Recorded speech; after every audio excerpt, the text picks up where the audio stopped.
Kasambahay ang work nun, te. Meaning, malinis siya, kahit mukhang hindi siya malinis. Dark skin kasi sila eh, kaya akala mo marumi. Tsaka ikaw lang naman ang nakakakita ng dumi sa ibang tao. Tapos sarili mo, hindi mo naman makitaan. Bago mo sana unahin manghusga, magtanggal ka muna ng muta mo, te. Tabi nga dyan, ang bigat kaya nito. Huwag ka makikikain ng pansit mamaya ha. Hindi talaga, dahil alam ko na kung paano nila lulutuin yun. Malamang sa maruming pamamaraan. Sa mukha pa lang nila alam mo na kung paano sila kumilos. Unang tingin ko pa nga lang sa kanila, alam ko na kung anong klaseng tao sila eh. Hindi ka Diyos na lumalang sa mga tao para malaman mo kung anong klaseng tao sila. Kilalanin mo ng hustong iba bago ka humusga dahil tandaan mo, te, iba ka rin sa paningin nila pero hindi lahat ng tao nauunang husgahan ka. Yun sana ang tandaan mo. Sa hirap na pinagdaraanan ng bawat tao, wala tayong karapatan bigyan sila ng pangalan dahil lang sa tingin natin yun na sila. May dahilan kung bakit sila ganyan at hindi natin alam kung ano yun. Libre lang, maging mabait. Sadyang may mga tao na mapanghusga. Pinangungunahan ng salita ang pagkilala sa isang tao kahit na hindi pa naman nila ito kinikilala. Ganon ang pag-uugali ni Monica. Mas pinipili niyang husgahan agad ang ibang tao. Dahil sa ganong ugali, mararanasan niya ring maparusahan gamit ang itim na kapangyarihan. Magagawa pa kaya niyang makita ang pagkakamali niya o hahayaan na lang niyang sakupin siya ng kaparusahan na ipinataw sa kanya? Mayumi, tago mo yung cellphone mo. Hawakan mo ring maigi ang bag mo. Umayos ka ng upo. Usog ka rito, dali. Ha? Bakit naman, te? Anong meron? Wala namang gaanong tao. Wala ring sasakay. Yung naroon sa dulo. Ayun o, yung nasa likod ng driver. Mukha yung hindi ba pagkakatiwalaan. Tingnan mo, mukhang adik. Grabe ka naman, te. Mukha naman siyang maayos na tao. Marumi lang yung suot niya dahil baka mamaya nagtatrabaho yan sa construction. Mukhang pagod nga rin siya, oh. Hindi naman siya mukhang adik. Ay basta, sundin mo na lang ang sinasabi ko. Baka mamaya bigla yung pumara tapos hablutin niyang cellphone mo. O kaya yung bag mo. Mahihirapan tayong habulin yan. Sundin mo na lang ako. Noong una, ayaw pakinggan ni Mayumi ang kanyang ate, pero si Monica na mismo ang kumuha ng cellphone ng kapatid, lalo na noong bababa na ang lalaki. Kapit na kapit talaga ang dalaga sa mga gamit niya na halatang hindi niya hahayaan ang sino man na makuha ito sa kanya. Noong nakababa na silang magkapatid, sa kanya ibinigay ang cellphone ni Mayumi. Nainis pa nga nung una si Mayumi, lalo na at may kausap siya nung mga sandaling kunin ng kanyang ate ang cellphone niya. Dalawa lang silang magkapatid, 5 taon ang agwat, pero magkasundo naman sa halos maraming bagay. Maliban na lang sa naiibang pag-uugali ni Monica na halos lahat ng tao sa paligid niya ay pinaghihinalaan niya. Yun din ang ugali na pinapabago sa kanya ng kapatid. Si ate naman, para kang ewan dyan. Para kang praning sa lahat ng tao. O ano, na-scam ka na ba? Parang iisang mukha lang kasi nakikita mo sa mga tao eh. Palaging masama. Nag-iingat lang ako, no? Alam mo naman ang mga tao sa paligid natin.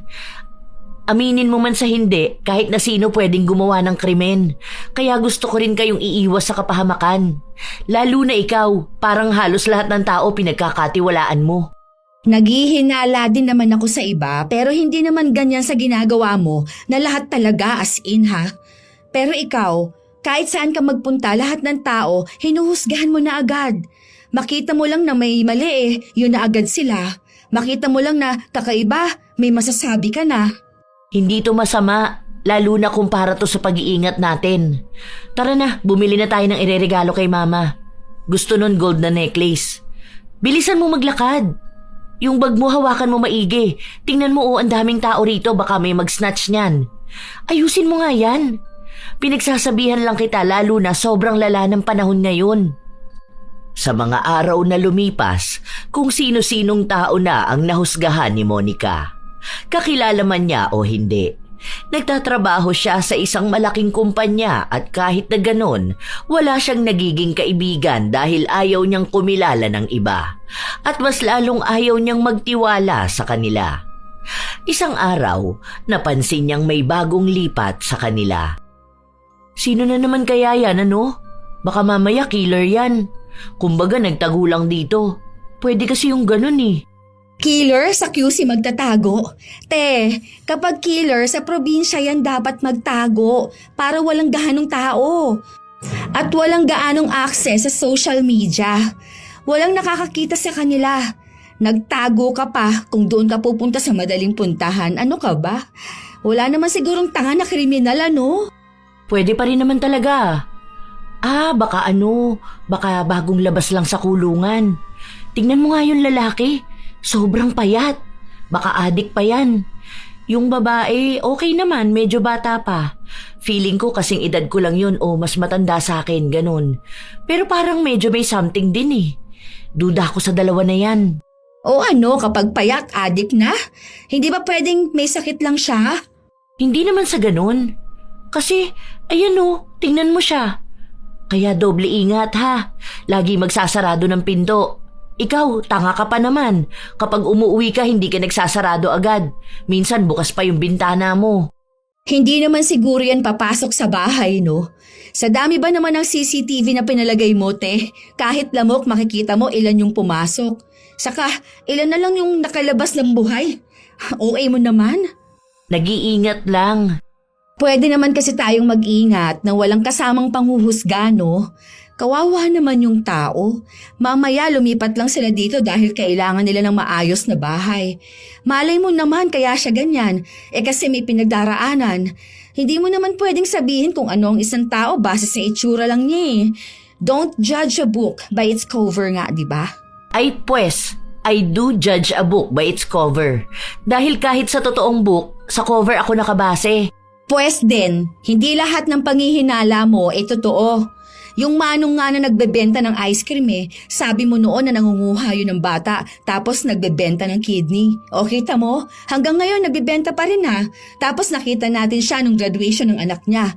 Mali-mali ka lang ng pagkilala sa isang tao, no? Tigilan mo yan, te. Kahit na anong sabihin ni Mayumi sa kanyang ate, hindi pa rin siya pinakikinggan nito. Dahil para kay Monica, lahat ng panghuhusga niya ay tunay. Hindi naman niya huhusgahan ng isang tao kung hindi niya ramdam na masama ito. Hanggang sa isang araw, may nakita silang balita. Ito, tingnan mo to. Ayan, pinatay siya ng delivery rider. Oh, alin yan? Yung sa may babae na taga San Jose? Oo, ito yung sinasabi ko sa'yo kaya ayokong panay ka rin order eh. Madalas pa naman na ikaw lang ang nasa bahay o kaya si nanay lang. O, paano kung magkaganito ka? Yun pa namang rider na madalas nagde-deliver dito sa atin, mukhang mamamatay tao. Mukha pang manyakis kung tumingin. Hindi mo talaga ako masisisi dahil ang daming balita na nakikita ko. Nabasa ko yung isang post niyan. Magkakilala daw silang dalawa.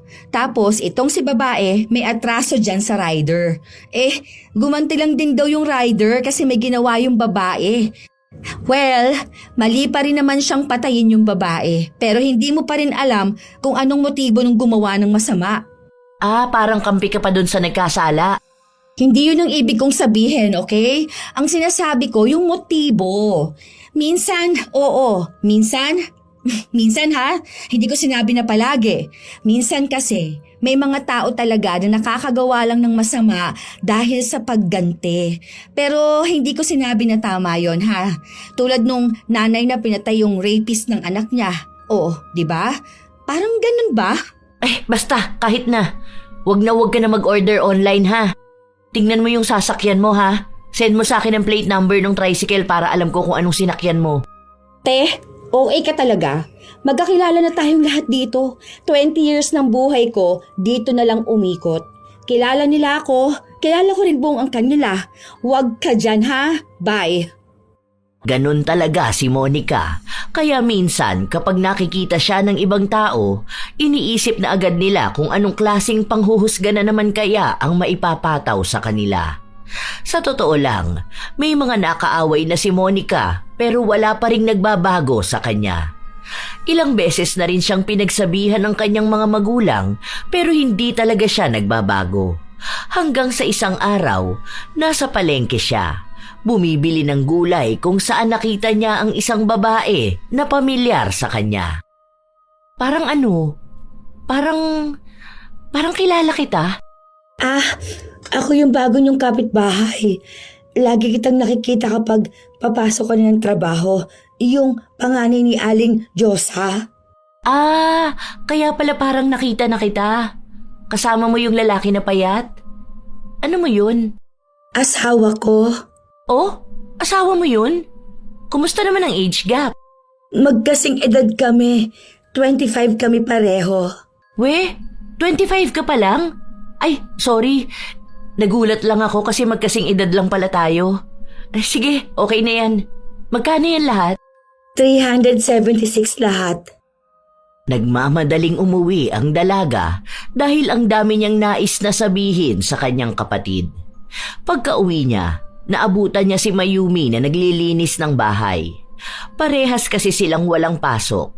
Hindi niya pa nailalapag ang mga pinamili niya, ibinalita niya agad sa kapatid ang nalaman niya. Bakit naman mukha silang matanda? Alam mo, baka nagdadrugs yung mga yun Maaga kasi nakakapagpatanda ng mukha kapag ganun Kaidaran ko lang sila pero akala ko nasa 40s na sila. Tapos yung boses ng babae, hindi ko na itanong ang pangalan. Parang gasgasado. Sus, akala ko naman kung anong sasabihin mo. Pinahinto mo pa ako sa pagmamap ko. Hindi naman sila mukhang adik, no? Baka naman matured lang tignan. Pwede naman kasi yung ganun Minsan nga may mas bata sa'yo pero matured ang mukha. Hindi Iba talaga yung pakiramdam ko sa kanila Baka gumagamit talaga yun ng pinagbabawal na gamot. Wala naman kasi sa mukha yun. I mean, alam ko na naman tumingin ng mukha kung mukhang adik ba. Ganun. Pero siya, hindi ko naman nakikitaan na mukhang adik Mali lang talaga yung pagkakakilala mo dun sa tao, Huwag mo naman agad husgahan yung mukha ng tao. Hindi Kahit sa mukha pa lang, alam mo na kung anong klase siya ng tao. Bakit ikaw? Ang bait mo tingnan, mukhang anghel, pero yung ugali mo naman kakaiba. Akala mo kung titingnan ka parang hindi ka mapanghusga. Nagsasabi lang ako kung anong nakikita ko, Ay, maglilinis na lang ako ng sala, kesa madamay akong magkasala.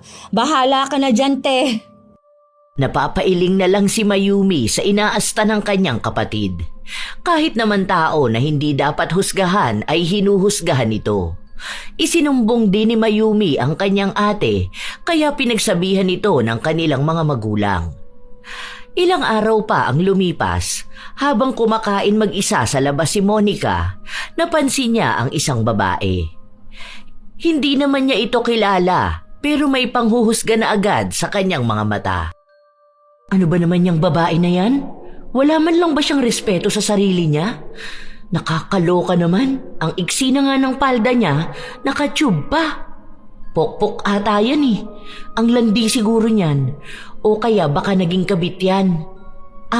Baka kabit yan ang kasama niya. Ang tanda na niya Ilang taon na yan Kung tutuusin baka lolo na niya yan. O kaya tatay niya. Hay, unang kita mo pa lang talaga sa isang babae, makikita mo na agad kung anong klase siyang tao. Bakit ba may mga ganyang babae? Hindi na nahiya. Pumwesto ang dalawa sa lamesa na katapat niya. Hindi na siya nagsasalita pero sa utak niya puno na ng panghuhusga sa babae. Kung ano-ano na rin ang tumatakbo sa kanyang utak. Kung paano maging malandi ang babaeng hindi niya kilala at kung paano ring magloko ang lalaki sa asawa nito para lang pumatol sa isang babaeng bayaran. Hanggang sa narinig ni Monica na tawaging tatay ng babae ang kasama nitong lalaki. Kasunod na umupo sa tabi nila ay isang ginang na tinawag naman niyang nanay. Doon niya lang nalaman na magulang yun ang babae na sinasabihan niyang malandi. Pero kahit na nagkamali na siya sa kanyang panghuhusga, hindi pa rin siya nakaramdam ng kahit na anong hiya o konsensya. Habang naglalakad siya pauwi, nakasalubong niya ang bago nilang kapitbahay. May hawak siyang bag, kaya mahigpit niya itong niyakap. Ito na nga ba ang sinasabi ko eh. Adik tong lalaki na to. Tingnan mo. Kapag ito lumapit sa akin, ako ipapalo ko sa ulo niya tong tumbler na hawak ko. Sige lang, lumapit ka rito, hayop na adik ka. Lumiko sa tindahan ang lalaki. Bibili lang pala ito at napagkamalan lang ni Monica na sa kanya papunta dahil sa dinaraanan niya ang lokasyon din ng tindahan. Hanggang sa nakauwi siya ng bahay nila, yakap na yakap siya sa kanyang bag. Naabutan naman niya ang kapatid na nakahiga sa sofa at nanonood. Para namang mawawala sa'yo yung bag mo na yan. Kulang na lang pakasalan mo yung bag mo. Munti ka na kasi yan masnatch sa akin eh. Ha? Bakit? Paano? Pagsakay sa jeep? Sa pilahan ba? Hindi, dyan lang mismo sa atin papasok. Malapit kina Aling Mireng. Oh, bakit naman may snatch dyan? Ano yan, kukunin ng kakilala natin? Te, walang snatcher na kukuha ng gamit mo. Lalo na kung alam nilang kapitbahay ka lang nila. Kung ano-ano naman yung ino-overthink mo dyan. Dalulo ka. Totoo yung sinasabi ko. Kunwari pa yung bago nating kapitbahay na bibili sa tindahan. Pero kita ko tingin niya kanina nasa bag ko. Over naman yan sa pagbibintang. Yung asawa na naman niya ni Thea, no? Ewan ko kung sino siya. Basta yung adik din na babae. Malamang kapag adik, kahit sino tinatalo nun. Saka ilang buwan pa lang sila dito, no? Baka kaya bagong lipat sila kasi nga may kaso sila. Mukha silang kriminal. Grabe ka naman magsalita sa mga yun. Ewan ko talaga ha kung hindi ka makahanap ng katapat mo. Diyan sa ugali mong yan, aba, maraming maiinis sa'yo niyan. Grabe kang manghusga ng tao eh. Wala namang ginagawa sa'yo. Aba, alangan namang hintayin ko pa na may gawin sa akin. Nag-iingat lang ako, no? Iba ang panahon na to. Lahat kayang gumawa ng masama. Lalo na yung mga mukhang kriminal. Okay, sige. Sabi mo yan eh. Patuloy na nagsasalita si Monica habang ang kapatid niya naman ay nagpatugtog na lang. Magkaiba talaga ang kanilang ugali. Ayaw na ayaw ni Mayumi na nanghuhusga kaagad ng ibang tao, lalo na't kung ang basehan lang ay ang itsura o ang pinagmulan. Dahil hindi nakikita ng mga mata ang pinagdaraanan ng ibang tao. Kung ano ang hindi nila sinasabi o kung ano ang mga laban nila sa buhay. Sa mga araw na lumipas, ang palaging pinupuntirya ng panghuhusga ni Monica ay ang mag-asawang bagong lipat lang.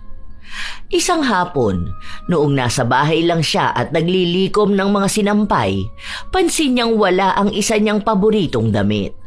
Nagduda na agad siya. Sakto pa nung palabas ng bahay si Thea, agad din itong bumalik. Nagmamadali pa. Ipinasok na muna ni Monica ang mga damit bago niya pinuntahan ang kapitbahay. Bakit, be? Alam ko kinuha mo yung damit kong nakasampay. Ha? Nakasampay saan? Malamang dyan sa sampayan namin. Ilabas mo na yon. Makikita ko pa rin naman yon kapag sinuot mo eh. Ha? Wala akong kinukuha. Hindi ko naman ugali na manguha ng gamit ng iba. Saka ano naman ang gagawin ko dun? Bakit nagmamadali kang pumasok kanina nung nakita mo akong nangunguha ng sinampay? Kitang-kita ko yun. Kalalabas mo lang tapos biglang pasok sa bahay nyo. Sinasabi ko sa'yo para maging maayos tayo rito, ilabas mo na yon. Nagmamadali akong pumasok dahil nakalimutan kong patayin yung kalan. Hindi naman kita nakita kanina. Tsaka wala akong kinukuhang damit dyan sa sampayan ninyo. Hayaan mo na. Makikita ko rin naman yon kapag ginamit mo. Kilala ko lahat ng gamit ko, no? Hindi na pinatulan ni Thea ang dalaga. Habang nagtutupi ng damit si Monica, wala siyang ibang ginawa kundi ang magsalita ng masasakit tungkol sa kapitbahay nila. Kinutyanan niya ang lahat dito, sa pisikal na itsura, hanggang sa klase ng bahay nila, ang itsura ng asawa, maging ang trabaho nito. Maya-maya pa, dumating ang kapatid niya. Oh, te, bakit naman nagsasalita ka dyan mag-isa? Okay ka lang ba talaga? Hindi. Naiinis kasi ako dyan kay Thea. Ano na naman bang ginawa niya sa'yo? Sa susunod kapag magsasampay kayo, bantayan nyo ha. May kawatan tayong kapitbahay. Ano na naman ba yan? May pinagbibintangan ka na namang tao. Paano? Kanina, di ba kinukuha ko nga to mga sinampay. Pansin ko nawawala yung damit kong binili natin sa mall. Yung kulay brown na may hati dito sa gilid. Tapos parang patsyub siya dito sa kabila. Tanda ko yun na nilaban eh. Tapos nung nakita niya ako naglilikpit ng mga damit, ayun, bumalik papasok sa bahay nila. Kinumpronta ko. Ang sabi ba naman sa akin, nakalimutan niyang patayin yung kalan. Kung di ba naman gawain ng mga kawatan ng magsinungaling. Yung binili natin? Di ba hindi mo naman yun pinasampay sa labas? Kamo hindi yun pwede maarawan, baka mag-fade yung kulay. O doon mo yun sinampay sa kabilang kwarto Teka. Ayan nga nakahanger pa dyan. Ayan ba yun? Sinilip ng dalaga ang sinasabi ng kapatid niya. Doon niya nakita ang damit na hinahanap niya. Hindi ito nawala. Nakalimutan niya lang na doon niya pala nailagay. Humingi ka na sorry, te. Kawawa naman yung tao. Kinumpronta mo pa. Hindi ka pa nasiyahan na husgahan yung itsura nila. Pinagbintangan mo pa talaga na magnanakaw. Ikaw tong hindi alam kung anong ginawa mo sa mga gamit mo. Bakit? Masisisi mo ba ako na nagduda agad ako? Paano ba naman kasi? Bakit siya biglang magmamadali nung nakita niya ako? Ibig sabihin nun, kinabahan siya. Malay mo naman, hindi ka niya nakita. Tapos naalala niyang hindi niya napatay yung kalan. Ganun ako minsan Kapag yung utak ko biglang nakaalala ng gagawin ko, nagmamadali din ako tapos hindi ko na alam kung sino mga taong nasa paligid ko. Kasalanan mo yan. Kasi pinangunahan mo agad ng panghuhusga. Kawawa sa'yo mga tao talaga. Mag-sorry ka, hoy. Hindi humingi ng tawad si Monica dahil para sa kanya, wala naman siyang naging kasalanan. Ilang araw pa ang lumipas. Ang dami niyang taong nahusgahan, pero kahit na napapatunayan niyang mali siya, hindi niya pa rin inaamin na mali nga siya. Walang paghingi ng tawad. Hanggang sa dumating ang isang araw, may kapitbahay sila na nanghihiram ng pwedeng paglutuan ng handa para sa anak nito na may kaarawan noong araw na yon. Ay, hindi kami basta nagpapahiram ng kaserola, be. Hindi kasi pwede yung ganon. Kasi baka magkahawahan ng sakit Sumagot ang babae na wala naman daw silang sakit at noon pa man nang hihiram na sa kanila ng gamit. Sakto na wala sa bahay ang mga magulang ni na Monica at siya lang ang naiwan sa bahay kaya sa kanya nagsabi. Hindi talaga. Ayoko Si mama kasi maawain. Pero hindi niya alam kung ano yung risk kapag nagpapahiram ng gamit sa ibang tao. Kahit na hindi niyo sabihin, halata naman na may sakit kayo. Yung anak mo sobrang payat, tapos ikaw naman nangingitim yung ilalim ng mga mata mo. Hindi naman sa panghuhusga ko Kung ano yung nakikita ko, yun lang din naman ang sinasabi ko. Pasensya ka na, hiram ka na lang sa iba.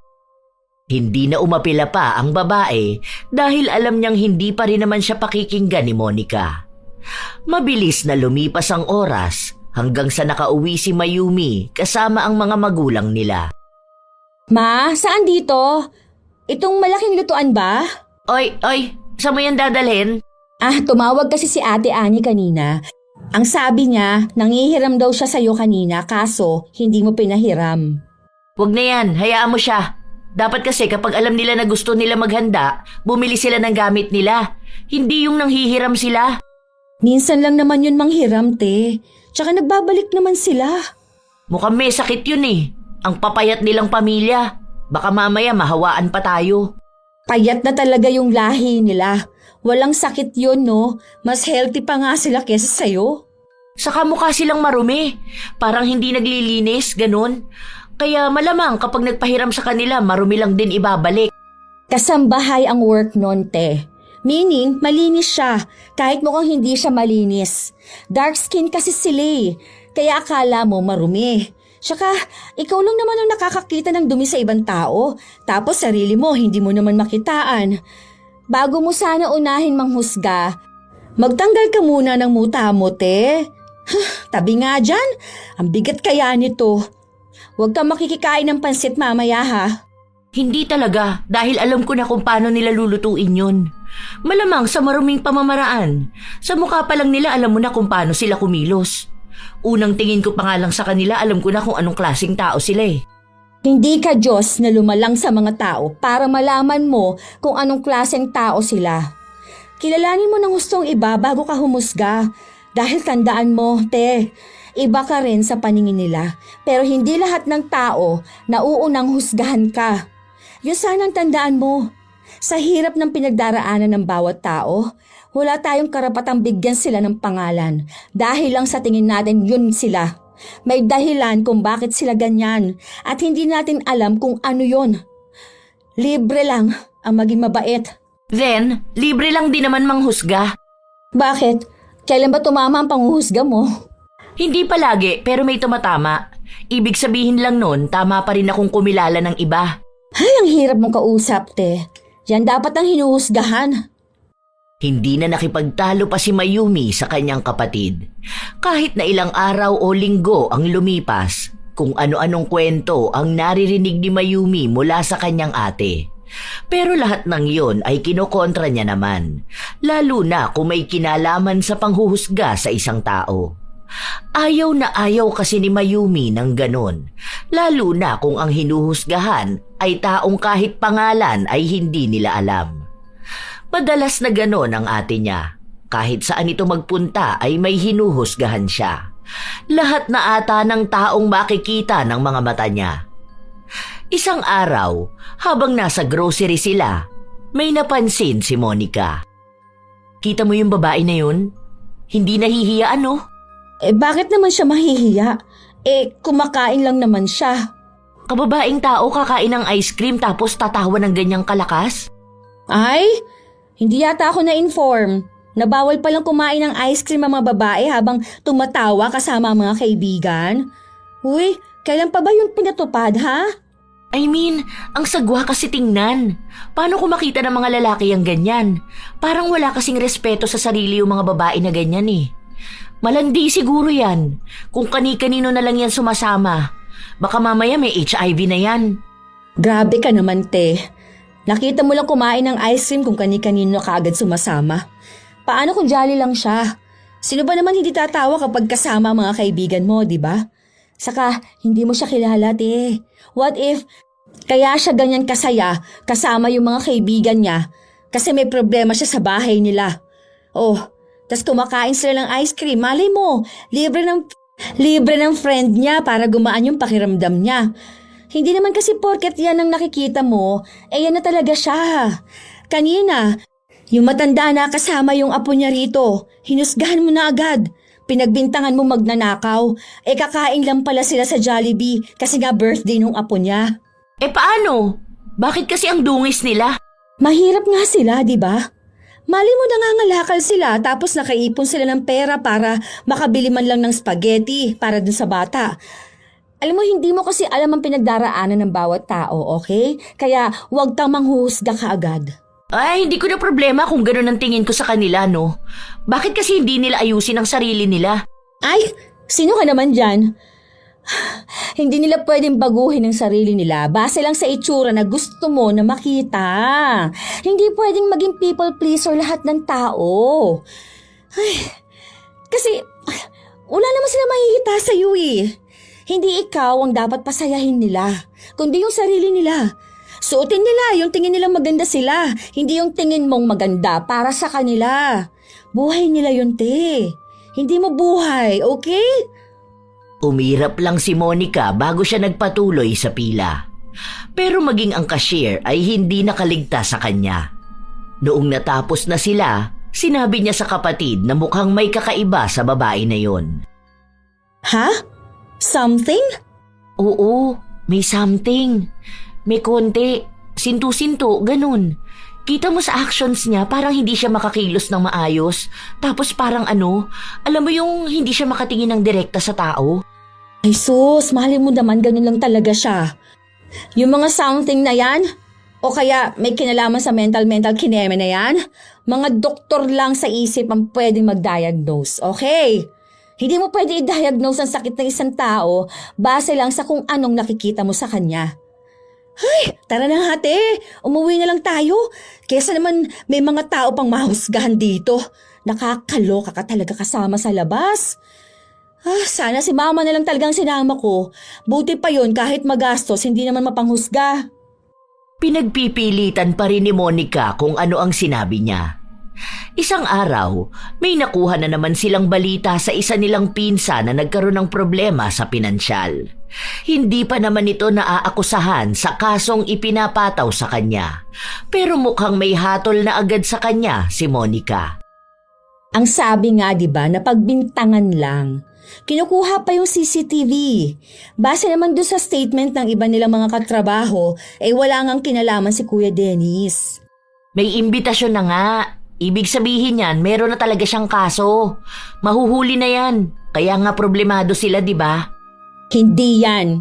Naniniwala pa rin akong hindi magagawa ni Kuya Dennis na magnakaw. Ang bait kaya nun.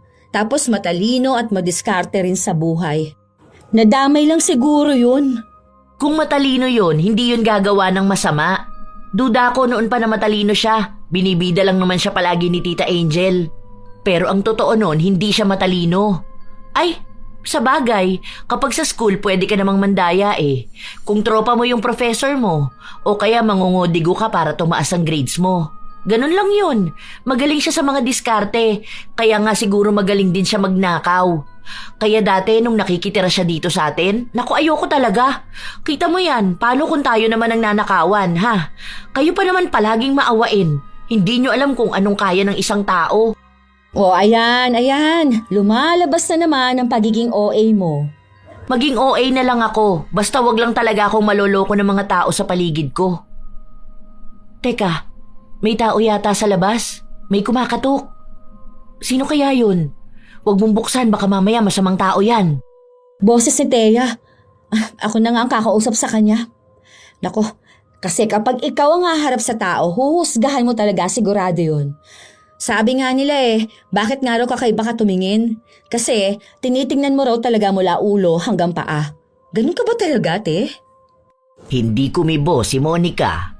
Umupo lang siya sa sofa habang ang kapatid niya ang humarap kay Thea. Te, bakit? May kailangan ka ba? Meron kasi akong ito, sinalihan ko to. Ano siya? Work to rin siya sa mga promo, ganon. Gusto mo bang bumili? Promo, saan yan? Sa salon. Diyan lang sa Prumsi Beauty Salon. Dyan sa bayan. Paano ba yan? Magkano naman to? Bale, yan? Bibilhin mo yan tapos ipapakita mo sa kanila doon. Kapag magpapariban ka, may 30% off tapos may free manicure. Tapos, may iba pang mga off at free dyan. Bale, bibilhin mo lang siya ng $199. Hanggang ngayon na lang kasi ang promo niyan Kahit iscan mo yung QR, lalabas yan. So, sa halagang $199, marami akong ma-avail na off at free? Lahat to pwede? Hanggang kailan naman tong promo nila na to? 3 years validity niya. Tapos lahat yan pwede mo i-avail o kaya ng kasama mo. Basta hawak mo yung papel na yan ha. Kung gusto mo lang naman, paubos na kasi yung hawak ko. 2 na lang Baka gusto rin ng ate mo. Sus! Wag yan. Alam ko yung mga ganyan. Laganap talaga ang mga scammer. Hindi naman yan scam. Kahit tanungin mo si Ana, nag-avail siya niyan kaya bagong revamped siya ngayon. Tapos, ang free na kinuha niya, yung sa eyelash extensions. Ito pala yung sinasabi niya sa akin na promo na hindi ko maintindihan. Sabi niya, nag-avail nga siya ng promo. Utu-utu ka talaga kahit kailan, ano? Taktika na nila yan. May isa kunwari na totoo yung promo, then sunod naman lalapitan ka na nung kasama niya na magbebenta. Hanggang sa mascam ka na. Tigilan mo yan, Mayumi. Hindi naman ako scammer. Be, kahit na anong sabihin mo, mukha ka talagang scammer. Huwag lang sana sasama ang loob mo sa mga sinasabi ko sa'yo, ha? Kasi totoo talaga, mukha kang scammer. Ganito na talaga ang mukha ko.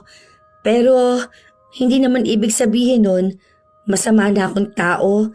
Ni wala pa nga akong nagagawang mali sa'yo. Ay ano, alangan namang hihintayin ko pa na may magawa kang mali sa akin o sa pamilya ko? Isoli mo yan, Mayumi. Nagpapapaniwala ka dyan. Kaya ayoko nagtitiwala sa ibang tao Hindi na. Sayang naman to. Alam ko naman na totoo to. Tsaka pera ko naman ang ipambibili ko, te. Talagang hindi ka na nakikinig sa akin. Kung scam man yang bigay kong promo, malapit lang ang bahay namin, no? Pwede mo akong sugurin tapos singilin mo ako ng 3 beses na presyo niyan. 3 beses? Ni wala kang ang pera? Mukha bang mapera ka sa lagay na yan, ha? Ano bang itsura ng mapera para sa'yo? Maayos, malinis manamit, maraming alahas na suot, maganda. Sa bagay, kung malaki naman ang maskam mo dyan o kaya yung masnatch ng asawa mo, ayun, baka nga may maibalik kayo. Hindi snatcher ang asawa ko. Yan din ang sabi ng mga magnanakaw. Te, ano ba yan? Nakakahiya ka naman masyado. Para kang ano dyan? Hoy, Teya, sorry ah. Ay, teka, kunin ko na to. Salamat. Salamat din. Basta kapag scam yan, puntahan mo lang ako sa bahay. Sana alam din ng ate mo kung paano magpreno ng bibig niya.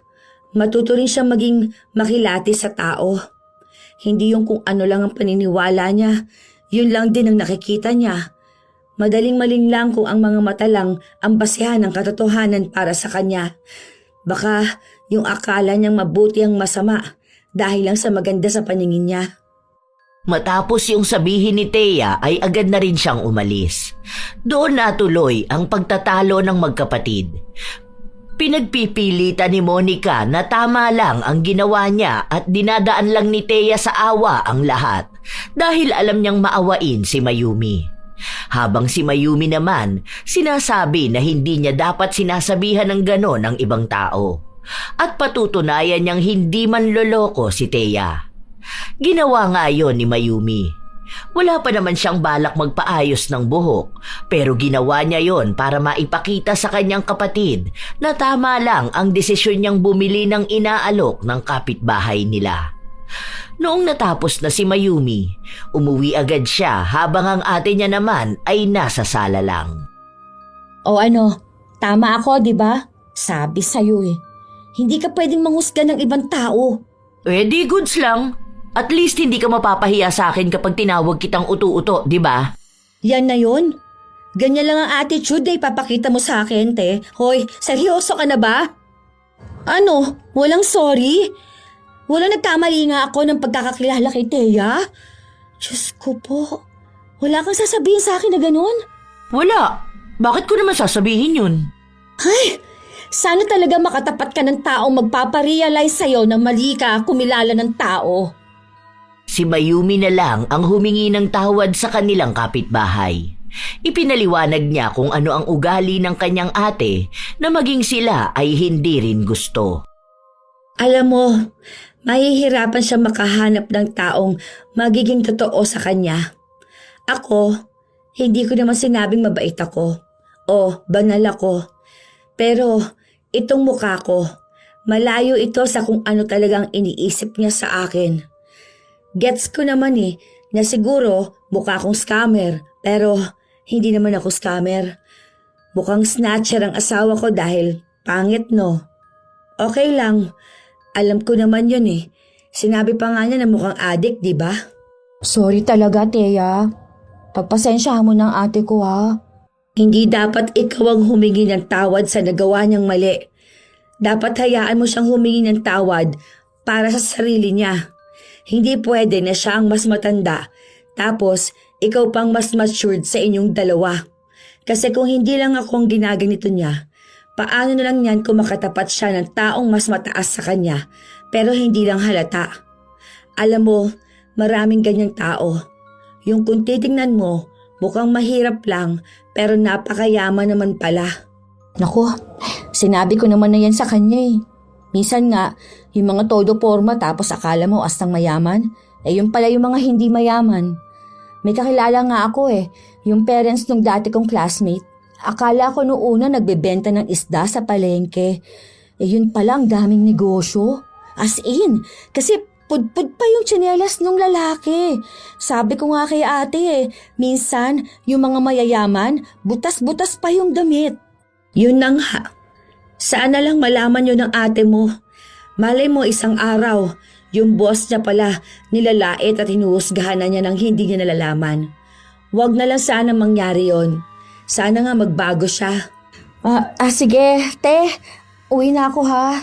Salamat ulit. Saka, pasensya ka na talaga. Ilang araw pa ang lumipas, hindi pa rin talaga nagbabago ang pag-uugali ni Monica. Sa halip nga na tumino siya o magbago dahil ang napagsasabihan ay mas lumalala pa siya. Wala siyang pinipiling tao. Walang edad o trabaho. Madalas lang din na ginagalang niya ay yung mga tao na sa tingin niya ay matino at mataas. Isang beses pa, nasa labas silang buong pamilya. Noong may makulit na bata na lumapit sa kanila. Kinuha naman agad ito ng yaya pero sadyang makulit ang bata. Nako, kawawa talaga mga magulang yan paglaki niyan. Dagdag yan sa problema ng lipunan. Kuy, grabe ka naman, te. Malamang bata yan kaya malikot. Lahat naman siguro ng mga bata makukulit, di ba? 3 taon pa lang yan, oh. Hindi mo pa nga alam kung anong mangyayari dyan paglaki niya, eh. Magiging problema na kaagad. Bata pa lang makikitaan mo na agad yan. Kapag mabait, yun, alam mong magiging mabait yun paglaki. Kapag ngayon pa lang makulit na yan, sutil yun paglaki. Naku, maniwala ka sa akin. Bakit naman si Oscar? O nung bata yun, talagang napakakulit nun. Umakyat pa yun sa aparador. Kamuntikan pa nga mahulugan, di ba? Talaga sobrang kulit. Tapos ngayon na binata, sobrang bait. Ang sipag mag-aral. Tapos nagtatrabaho na rin kahit menor pa kasi kailangan niyang tulungan yung tatay niyang may sakit. Kaya hindi mo talaga pwedeng husgahan ang bata tapos i-predict mo ang future niya na para bang manghuhula ka at may tarot cards ka dyan sa harapan mo. May kakilala ako, mabait ng bata pero na lumaki, napakawalang hiya. Pero karamihan ganun sa sinasabi ko. May tinatawag kasi dyan na character development, te. Iba yung environment at isip ng bata pa sila. Iba naman nung nakakahalubilo na sila ng ibang tao. So, kung ano yung nakikita natin ngayon, pwedeng iba na sila sa susunod. Kapag matanda na, di ba, nagbabago rin ang ugali. Kumbaga, kung ano lang 2 years ago, pwedeng hindi ka nakatulad nun ngayon. Ikaw lang naman ang walang pagbabago, te. Sobrang consistent mo sa pagiging mapanghusga. Tapos, sure ako ang mga magulang niyan walang time sa kanya. Kumuha ba naman sila ng yaya eh? Buhay na nila yan, te. Hindi mo na dapat idagdag yan sa problema mo. Kaya kapag lumalabas, kung maaari sana, hindi ka kasama. Nakaka-stress ka kasi kasama, sa totoo lang. Isa pa yung mga estudyante na yon. Gumagala talaga sila ng ganitong oras? Halatang walang mararating sa buhay. Dapat umuwi na yan sa bahay nila. Kumakain lang sila, te. Malay mo break time nila. Saka, kung yung mga magulang nga nila pinapayagan sila sino ka naman dyan para pagsabihan sila ng ganyan? Ay, sa daldal mo, lumamig na tong kinakain ko. Tatapusin ko na to nang makauwi na. Baka mamaya mapaaway pa ako rito. Habang kumakain sila, panay pa rin ang daldal ni Monica. Kung sinong tao ang daraan sa harapan nila, may masasabi siya. May nakikita siyang may mga kapansanan hanggang sa nakita niya ang isang lalaki. Nakasuot ito ng puting damit na may maliliit na butas, kupas ang pantalon at nakasuot lang ng tsinelas. Ang dumi naman ng paa niyan. Dapat hindi na yan pinapapasok dito. Mayaman yan. Mayaman, ganyan ang itsura? O ano bang itsura ng mayaman? Yung maganda ang suot. Branded. Yan, mukhang pulubi. Grabe ka naman sa pulube. May-ari yan ng grocery. Yung doon sa tabi ng bilihan ng cat food. Ganyan lang talaga yung manamit. Nung nakaraan, kasabay namin yan. Bumili yan ng laptop na tig 100,000 plus. Tapos yung CCTV na mahal din. Basta nagbayad siya nun, cash pa nga. Tigi 1,000 yun ha? Sus, imbento ka na naman. Kapag mayayaman, card gamit pambayad. Yung kakilala ko ganun. Ang ganda ng suot niya lagi. Ang ganda ng kotse niya. Mamahalin din yung relo niya tapos ang daming gold sa katawan. Ganon ang totoong mayaman. Hindi naman kasi lahat ng mayaman nagpapakita ng yaman, no? Yung iba, mas komportable kapag simple lang.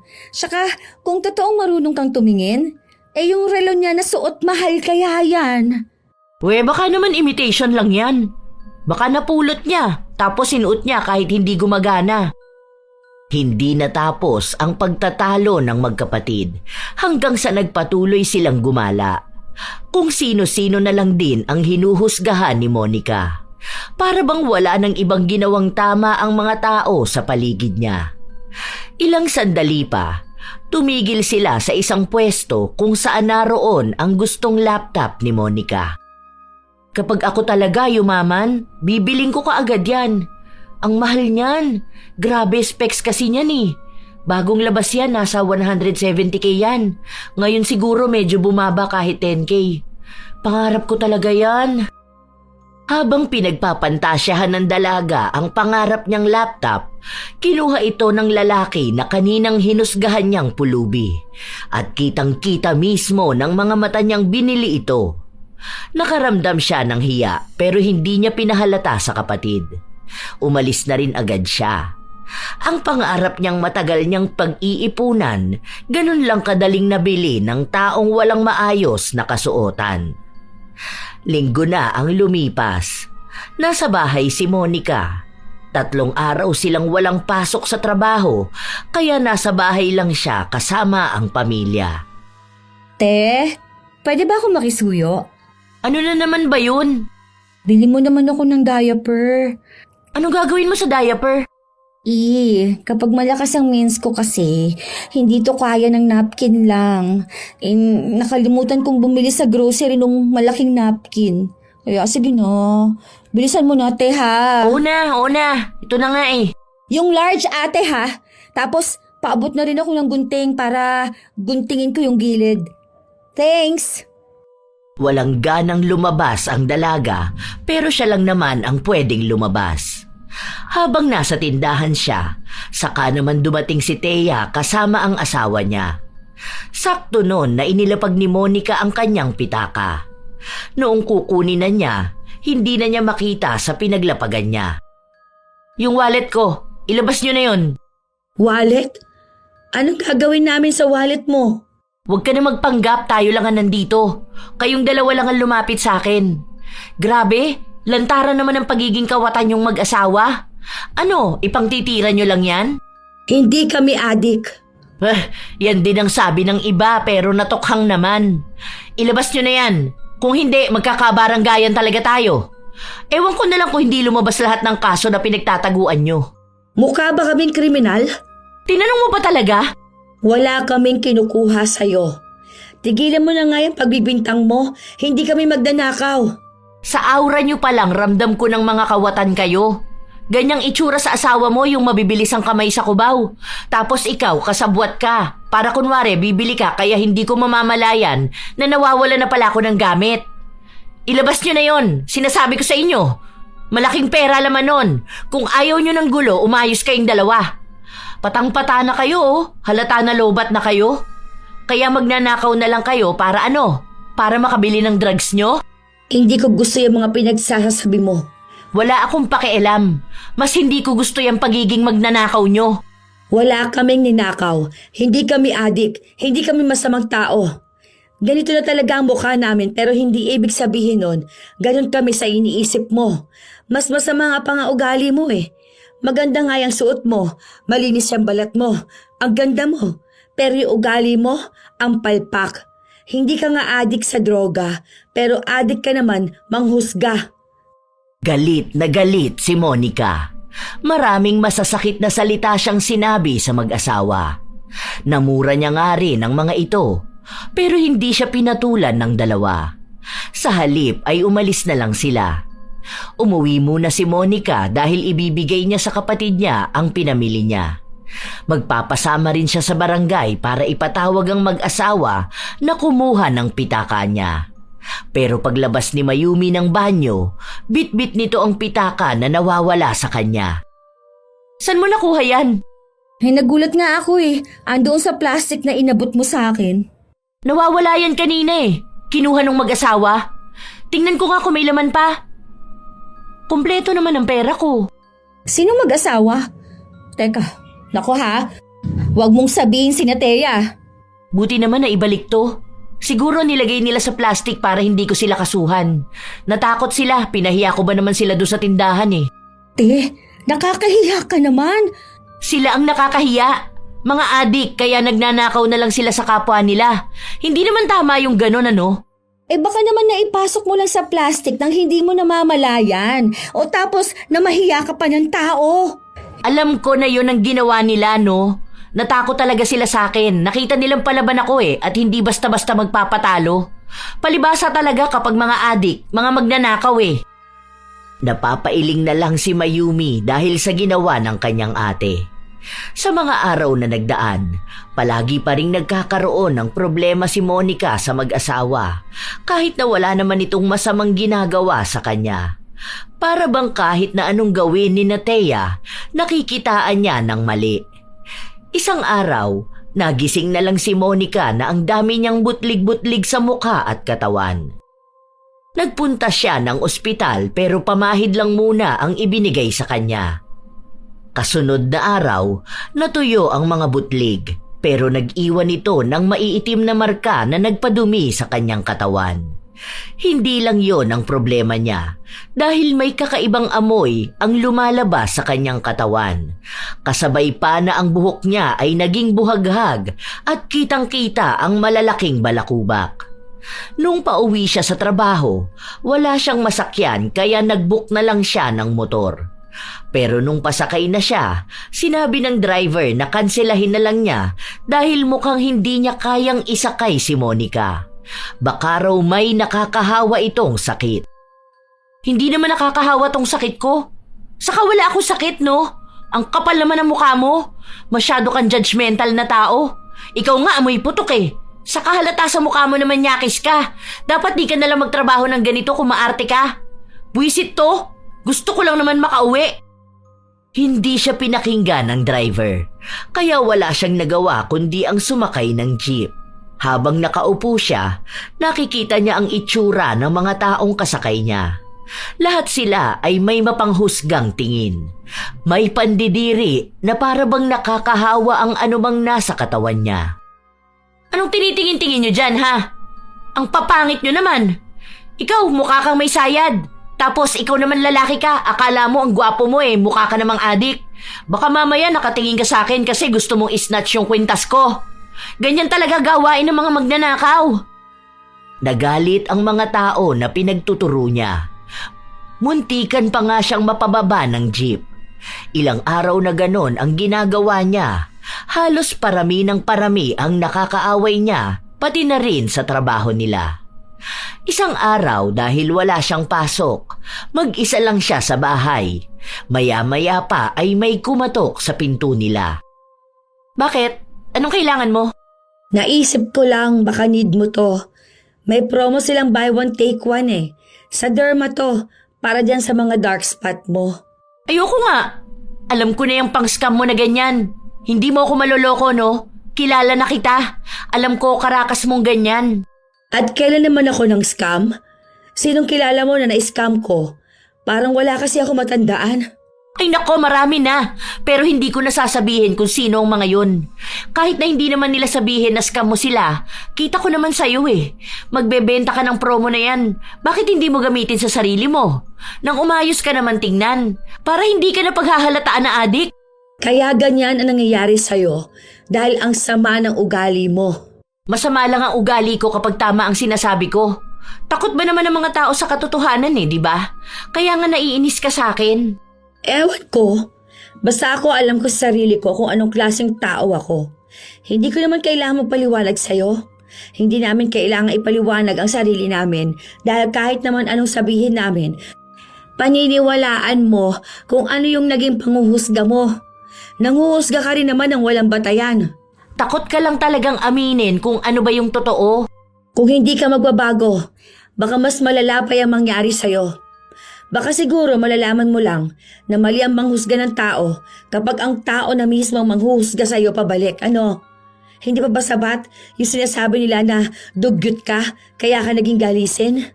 Na mukha kang hindi ka raw naliligo kaya ang baho mo? Tapos ang dami pang balakubak? Sino nagsabi niyan? Idedemanda ko. Oh, bakit naman nagkaroon na ng demandahan ngayon? Hindi ba? Ganyan naman yung gawain mo. Hindi ka nga namin dinemanda nung pinagbintangan mo kami adik. no sinasabi mo kami ang nagnakaw ng wallet mo? Dahil wala naman kayo pera pandemanda, di ba? Paano mo nasabi?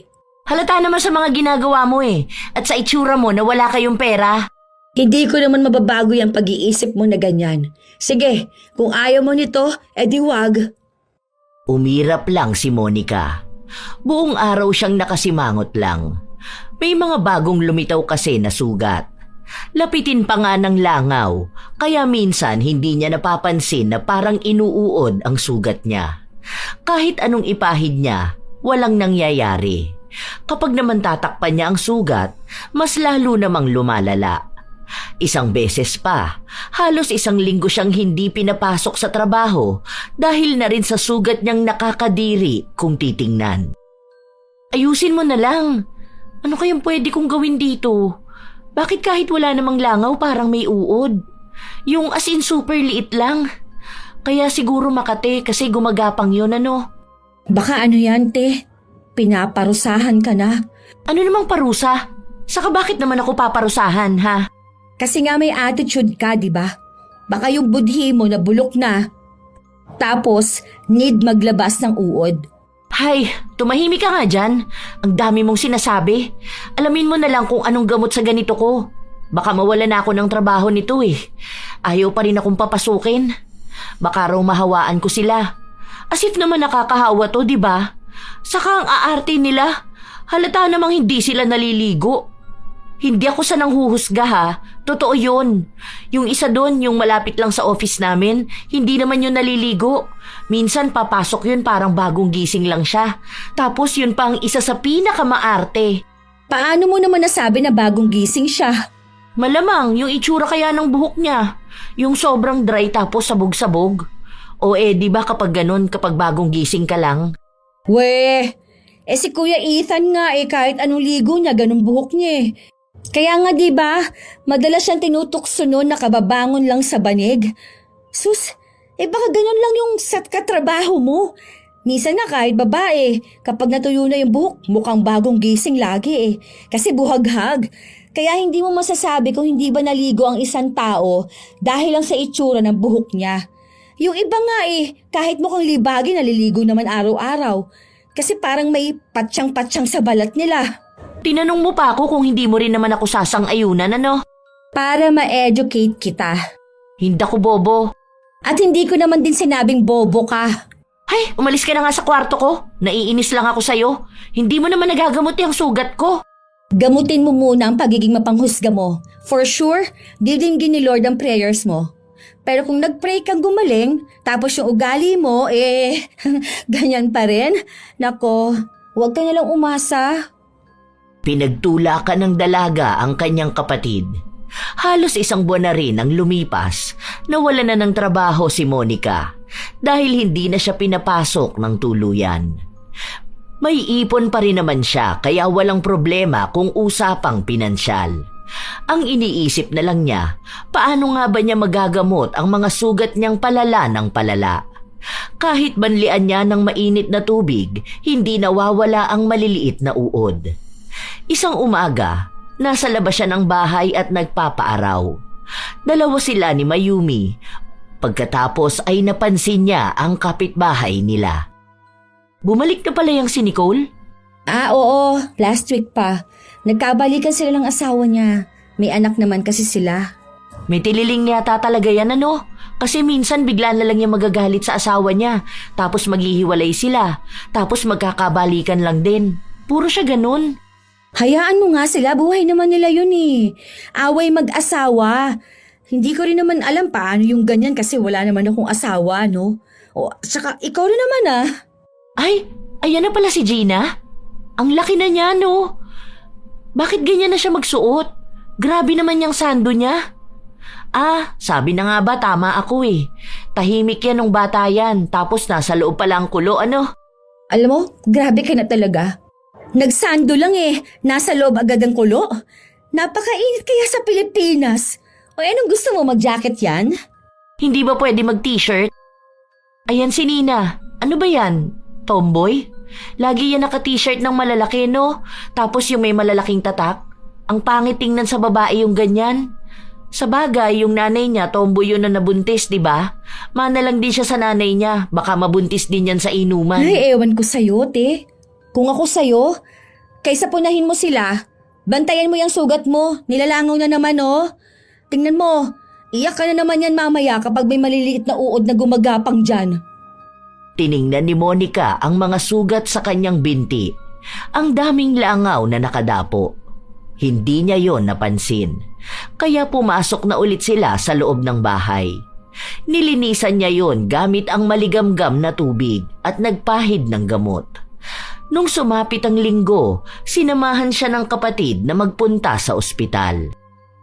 Wait lang, te. Mag-CR lang ako, ha. Kanina pa ako naiihi. Bilisan mo lang, ha. Hindi pa nga nakakaalis, oh. Wait ka na lang dyan. Medyo malayo pa naman yung number natin. Yung sugat mo, paypayan mo yan, ha. Baka mamaya sa iba na naman nakatingin yung mata mo. Tapos hindi mo makita may piyesta na ng langaw dyan sa sugat mo. Oo na, sige na. Katulad nga ng sinabi ni Mayumi, napabayaan na naman ni Monica ang pagbabantay sa kanyang sugat dahil abala siya sa pagtingin sa mga taong nasa paligid niya.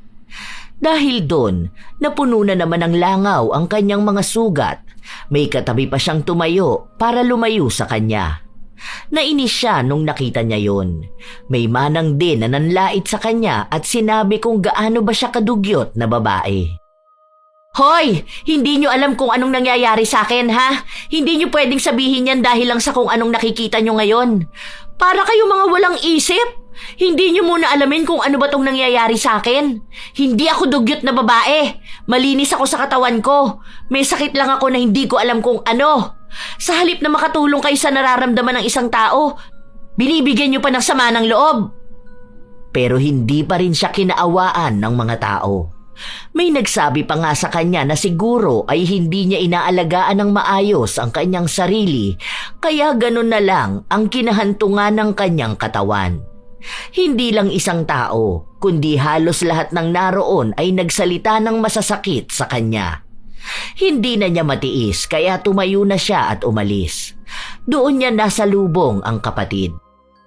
Oh, bakit umalis ka naman sa pila? Malapit ka na ba? Ayoko na. Uwi na ako.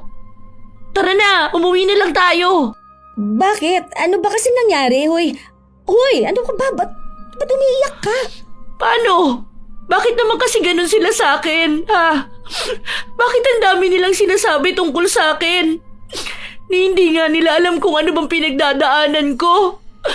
Naghihirap din naman ako, no? Nanghuhusga na agad sila. Di bali sana kung yung mga tingin nila sa akin, yung mga naririnig kong masasakit na panghuhusga, nakakatulong sa paggaling ko. Kaso, hindi. Mas lalo lang silang nagpapalala. Ewan ko, bakit ba ang sama nila? Bakit ba ganun sila sa akin? Alam mo, te, naaawa ako sa'yo sa totoo lang. Pero kasi, hindi mo ba gets? Parang parang alam mo yun, pinaparamdam sa'yo yung pinaparamdam mo noon sa ibang tao. Ano na naman ba yung sinasabi mo? Di ba ganyan ka rin naman? Nanghuhusga ka ng tao kahit hindi mo pa naman alam kung anong pinagdaraanan sa buhay? Hindi alam kung ano meron sa buhay niya kung bakit siya ganun. Kung ano lang din yung nakikita mo, yun na lang din naman ang pinaniniwalaan mo. Bakit? Sobrang hirap ba? Masakit sa puso, no? Kasi kung ganyan yung reaction mo, malamang masakit talaga. Tapos, ganyan yung pinaparamdam mo sa ibang tao. Ganyan talaga mismo. Baka kaya yan nangyayari sa'yo para buksan yung isipan mo. O ayan, no? Dinala ka sa sitwasyon nila para alam mo yung nararamdaman nila. Bilang isang taong mapanghusga na ngayon hinuhusgahan na. Siguro naman, baka kahit kaunti may natutunan ka. Hindi nakakibo si Monica. Hanggang sa makauwi sila, panay lang siya iyak. Nawawala na siya ng gana at pag-asa. Pero may suporta pa rin siyang nakukuha sa pamilya niya. Alam niya sa kanyang sarili na yun na ang pinakamabigat na pangyayaring napagdaanan niya. Damay na ang lahat. Ang utak niya, ang katawan, ang emosyon at maging ang pananampalataya niya. Doon niya naisip ang maraming bagay. Bumalik sa kanya ang mga sinabi sa kanya ng kapatid at ng pamilya niya tungkol sa mga tao na nasaktan niya dahil sa pagiging mapanghusga. Doon niya napagtanto na lahat nga ng tao ay may pinagdaraanan. Kilala man niya sa pangalan o hindi, mayroong laban na sila lang ang lumalaban. Kaya bakit niya nagawang husgahan ang isang taong hindi naman niya natulungang lumaban sa buhay? Binase niya lang lahat sa kung ano ang nakikita ng kanyang mga mata. Isang araw, habang kumakain sila, bigla niyang nabanggit ang nasa isip niya. Ang hirap pala talagang mahusgahan, ano?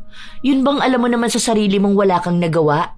O kaya alam mong hirap ka na, tapos yung mga tao sa paligid mo, ang alam lang nila ay yung nakikita nila. Ay, wow! Legit ba yan? Ang alin? Yan! Yung realization mo. Kasi hindi ako sanay. Baliw ka. Oo nga. Nitong mga nakaraan bigla ko na lang yung naisip. Kasi ang nakikita ko lang kung ano sila mismo. Pero isang bahagi lang pala yun ng buhay nila.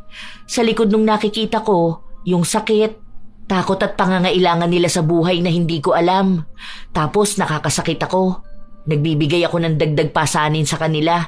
Imbis na makatulong man lang ako ako pa mismo yung dagdag sa problema nila. Wala lang, yan lang ang naisip ko. Siguro kasi nga napagdaanan mo rin. Oo, nakita ko na ang dali lang para sa isang tao na manghusga pero napakahirap unawain kung bakit ganun ang isang tao. May nabasa nga ako na bawat tao may kanya-kanyang pinagdaraanan sa buhay. Yung kasabay mong tumawid sa kalsada, pwedeng may problema siya sa pamilya. Yung nakasakay mo sa jeep uuwi kasi namatayan. Yung isang nakasabay mong bumili ng pagkain, yun pala yung unang beses niyang magbibigay ng reward sa sarili niya dahil nakaya niyang lumaban sa buhay. Yung kung sino mang nakita mo lumalaban sa sakit o kaya kagagaling lang sa sakit. Ganon. Sobrang lawak ng mundo. Sobrang daming nangyayari sa bawat tao. Kaya hindi mo pwedeng sabihin kung anong klase siyang tao dahil siya lang ang nakakakilala sa sarili niya. Sa totoo lang ay natutuwa ang pamilya ni Monica sa inaasta niya, sa mga napagtatanto niya nitong mga nakaraang araw. Dahil doon, nakikitaan din nila na nagiging mabuti na si Monica. Hindi man ganun kabilis at perpekto, nakikitang may pagbabago sa pag-uugali niya. Hindi na niya hinuhusgahan ang bawat taong nakikita niya. May kakaiba man o pangkaraniwan. Mas inuuna niyang isipin na bawat reaksyon o ugali ng tao ay may pinanggagalingan. Mag-iisang taon ng ganon ang kalagayan ni Monica. Nahihirapan na siya, pero hindi pa rin siya nawawalan ng pag-asa. Isang araw, nagpunta sila sa simbahan para magpatulong ulit sa pagdarasal na bumuti na siya. Nananalig siya sa kapangyarihan ng Diyos, nagagaling siya sa anumang dinaramdam niya. Nung pauwi na sila, nasa lubong niya pa si Thea, kasama ang asawa nito. Thea, wait lang. Bakit? May kailangan ka ba sa akin? Wala naman. Sana, hihingi ako ng tawad sa nagawa ko sa'yo. I mean, sa inyo ng asawa mo. Yung panghuhusga ko sa inyo. Yung pagbibintang ko na ninakaw nyo ang wallet ko. Alam ko na hindi nyo yun ninakaw dahil kasalanan kong hindi ko napansin na inilagay ko pala sa plastic. Hindi ko alam kung bakit parang paus ka magsalita o kung bakit ang payat ng asawa mo. Tapos tinawag ko pa kayong adik. Tapos snatcher. Sorry ha. Sorry din sa pagtawag sa yung scammer. O kung anumang mga naitawag ko sa inyo na hindi tama. Sorry. Patawarin mo ko. Wala na yon.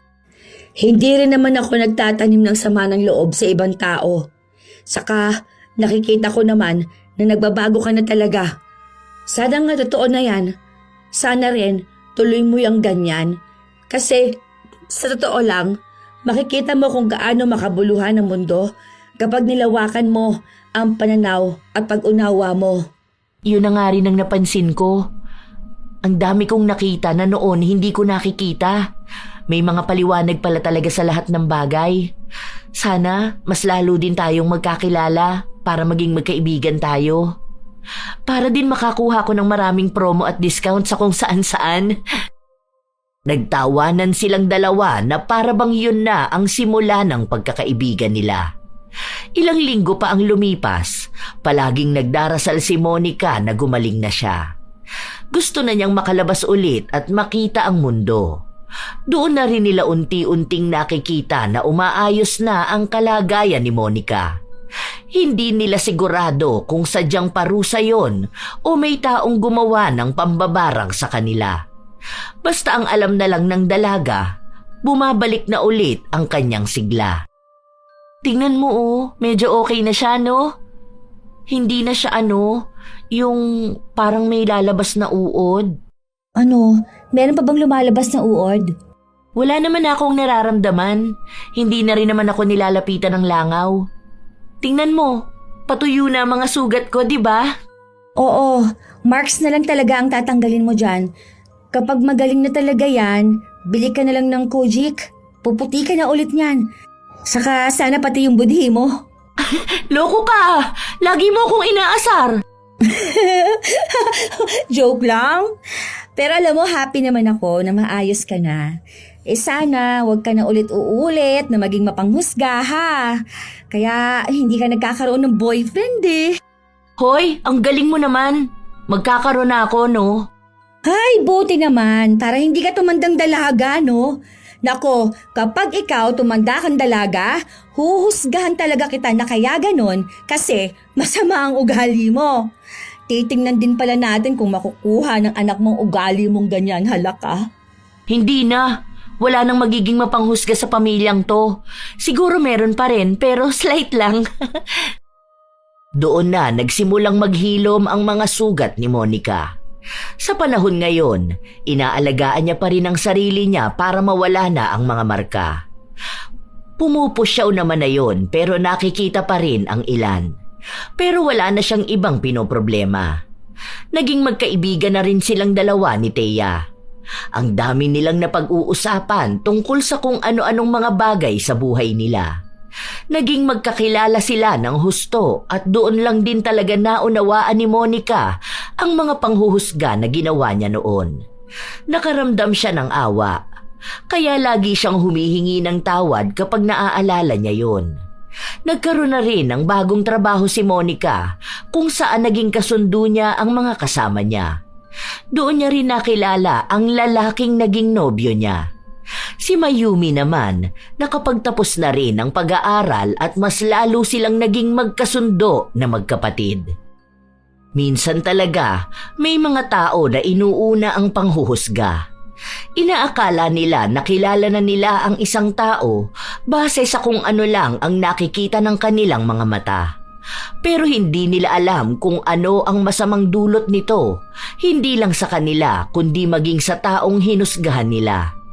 Tunay na lason ang panghuhusga.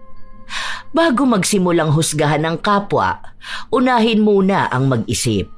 Hindi lahat ng tahimik ay may itinatago at hindi lahat ng kakaiba ay masama ang intensyon. Minsan, ang pinagmumula ng kakaibang kilos ay pagod, takot o sakit na hindi natin nakikita. Maging maingat sa pagbibigay ng opinyon. Hindi lahat ng iniisip natin ay kailangang sabihin at hindi lahat ng napapansin ay kailangang bigyan ng kahulugan. Ang pag-iingat ay iba sa panghuhusga. Maaari tayong maging mapagmatsyag ng hindi naninira at maging maingat ng hindi nanlalait. Ang tunay na talino ay marunong kumilatis ng sitwasyon, hindi agad humahatol sa pagkatao. Matutong makinig bago magdesisyon. Ang pakikinig ay pintuan ng pag-unawa. Kapag binigyan natin ng pagkakataon ng isang tao na magsalita, mas nagiging malinaw ang kabuuang kwento. Doon natin mauunawaan na may dahilan ng bawat kilos at may pinanggagalingan ang bawat pagkakamali. Hindi ito nangangahulugan na kinukonsinti ang mali, kundi binibigyan ng dignidad ang tao sa likod ng pagkakamali. Kapag puno ng hinala ang isip, nawawala ang kapayapaan ng puso. Ngunit kapag pinili ang pag-unawa, nagkakaroon ng katahimikan at mas magaan na pakikitungo sa kapwa. Tandaan na lang na hindi natin alam ang laban na pinagdadaanan ng bawat isa. Kaya mas mabuting maging mahinahon sa salita at mapagpakumbaba sa pagtingin. Ang mundo ay mas magiging magaan kung mas marami ang uunawa kaysa huhusga. Minsan talaga mga apo, hindi natin sinasadya na mauna ang panghuhusga kaysa sa pangunawa. Ngunit sana, huwag namang umabot sa punto na lagi na lang panghuhusga ang mas mananaig. Kayo ba mga apo, naging mapanghusga ba kayo agad? O may kilala kayo na katulad ni Monica? Kung gayon, maaari niyong ibahagi yan sa amin kasama na rin ang inyong opinyon sa ating kwento. Naway may aral kayong natutunan. Ito ang inyong Lola Telang at maraming salamat sa palagi ninyong pakikinig mga apo.